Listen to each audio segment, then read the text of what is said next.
નમસ્કાર, હું છું કેતલ અને આપ જોઈ રહ્યા છો CB24। સ્થાનિક સ્વરાજ્યની ચૂંટણીમાં સામે કોઈ ઉમેદવાર ન હોવાથી ભાજપે ખાતું ખોલાવ્યું છે। જી હા, નવસારીમાં સૌથી વધુ 9 બેઠકો, જ્યારે વ્યારામાં આખી પેનલ બિનહરીફ જીતી ગઈ છે। સ્થાનિક સ્વરાજ્યની ચૂંટણી માટે હજુ મતદાનની પ્રક્રિયા બાકી છે, પરંતુ ગુજરાતમાં ભારતીય જનતા પાર્ટીએ અત્યારથી જ પોતાની જીતના શ્રી ગણેશ કરી દીધા છે।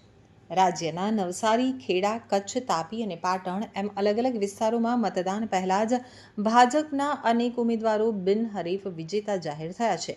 સામે અન્ય કોઈ પક્ષ કે અપક્ષ ઉમેદવારે ફોર્મ ન ભરતા આ તમામ બેઠકો ઉપર ભાજપના ઉમેદવારોને સીધી લોટરી લાગી છે।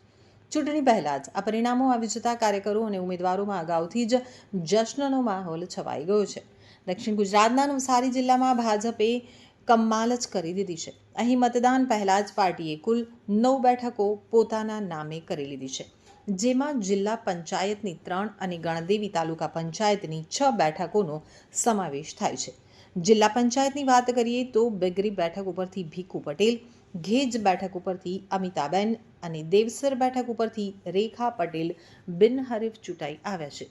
આ ઉપરાંત ગણદેવી તાલુકા પંચાયતની બિગરી 1, બિગરી 2, દેવસર 2, માસા, ભાટા અને અજરાઈ એમ કુલ 6 બેઠકો ઉપર પણ ભાજપના ઉમેદવારો કોઈ પણ હરીફાઈ વગર સીધા જ જીતી ગયા છે।